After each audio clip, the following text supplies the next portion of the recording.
না না না আমরা খেয়েছি, এক্ষুনি খেয়েছি।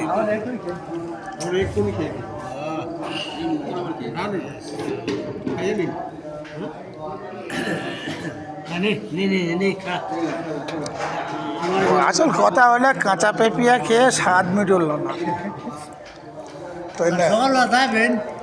সকালবেলা যাবার নাই, শোন পেঁপে যায় আবার রাইতে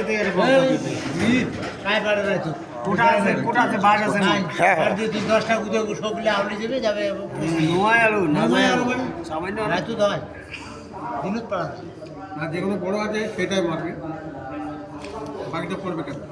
ওইটাই পড়বে, একটা দূর গেলে আর একটা লাগবে না। যাবো তো জমদার, যাবো জমদার পরে। আমাদের ওখানে আমরা অলরেডি একটা হয়ে গেছি জানো, এখন আপনার চাহিদা যাওয়ার গেলে অপেক্ষা। যাবো ইনশাল্লাহ, যাবো। আপনি যেমন কথা দিয়েছেন যাবো, জামাত বাইর করা লাগবে। হ্যাঁ কিন্তু এপারে যে ওয়াক্তি হয় এটা মাওলানার কাছ থেকে রূপ নিতে হবে, আমার কোনো অসুবিধা নেই। আমাকে বলে যে আপনি বিন্দাস যেইখানে অভাব দেখবেন আপনি সেখানে কাজ করেন, কিন্তু এদিকে আমার সময় তো ম্যানেজ করতে হবে। আমি প্রত্যেকটা মসজিদ যে কটা আমার রুক আছে সব কটা যদি 3 দিন করে ধরি আর আপনার 3 দিনটা ধরি, 6টা দিন আমার হাতে থাকবে 20 তারিখ পর্যন্ত।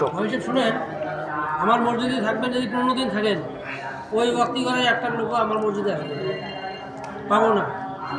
আচ্ছা, ঠিক আছে, তো আপনার মসজিদ থেকে ওইখানে কাজ করা যায় না? এই দাদা এক কাজ করা যাবে, 2 দিন এদিকে না, 2 দিন কম 2 দিন করি না রে, ইয়ে করো আহ্বান করছে। হ্যাঁ আর প্রত্যেকটা করে ওয়াক্তি তো দিব 2 দিন, হ্যাঁ প্রত্যেকটা করে ওয়াক্তি মসজিদ 2 দিন। আমার সময় নেই, একটা দিবস আমরা মুই আর কি করো মুই মসজিদে আসম রে কি আমি বলতেছি মসজিদ ওয়াক্তি 2 দিন করে থাকতে হবে আপনাকে। মসজিদে আসম মসজিদ এখানে এটা মসজিদ বাদে কয়টা আছে জানেন? জুম্মা বসিয়ার ওয়াক্তি, তারপরে চলে গেলেন বড় মসজিদ। জামাতের দক্ষিণ দক্ষিণ নলঙ্গি, হ্যাঁ, দক্ষিণ নালঙ্গি বাড়ি, ওই জায়গায় একটা ওয়াক্তি আছে। হ্যাঁ। নুরানি মসজিদটা আছে, নুরানি আছে, তারপরে ওই যে নুরানি পরে জংরা আছে। জোংড়া করে একদম দামে সরাসরি আমার এখানে। হ্যাঁ ভালো একটা লোক হয়, ওই যে মসজিদ জায়গায় ভক্তি হবে। আরে যাবো ওরা মসজিদ থেকে মেকাম নিবে, ওরা মসজিদ থেকে মেকাম নিবে। ধান এলা মুভেঙ্গে নাই বান্দিরে আছে মসজিদ থাকিয়ে গেল যা করলেও বলা যায়। যে জায়গায় কাজ না হয় একটা মসজিদটা মানে গোলামি হয়ে আছে। হ্যাঁ যে জায়গায় মসজিদটা গোলামি হয়ে আছে ওই মসজিদটা হ্যাঁ। চেষ্টা করে একটা লোক সাথে কেমন করে উবে মুই ধান কি আপনি কি ভিডিও করতেছেন নাকি? না না আমি ধান উবে না ধান বাং হিসাব করছি। আছে অল্প উবে নাই বাঞ্জং